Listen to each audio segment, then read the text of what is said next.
অহা দুৰ্গা পূজাৰ আগতে আমি অসমত নতুনকৈ আৰু 5খন মেডিকেল কলেজৰ নিৰ্মাণৰ কাম আৰম্ভ কৰিম। তামুলপুৰত এখন নিৰ্মাণ হ'ব, যাৰ ইতিমধ্যে নিবিদা সম্পূৰ্ণ কৰা হৈছে। গোলাঘাটত এখন মেডিকেল কলেজ কৰা হ'ব, তাৰ নিবিদা সম্পূৰ্ণ কৰা হৈছে।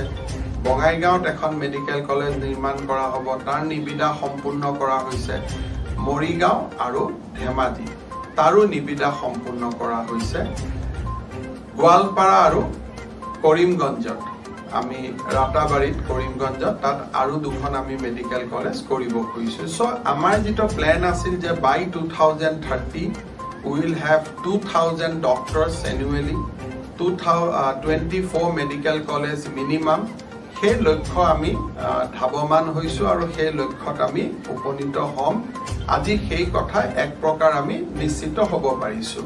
আৰু ভাৰত চৰকাৰেও আমাক যথেষ্ট সহায় কৰে এই দিশত।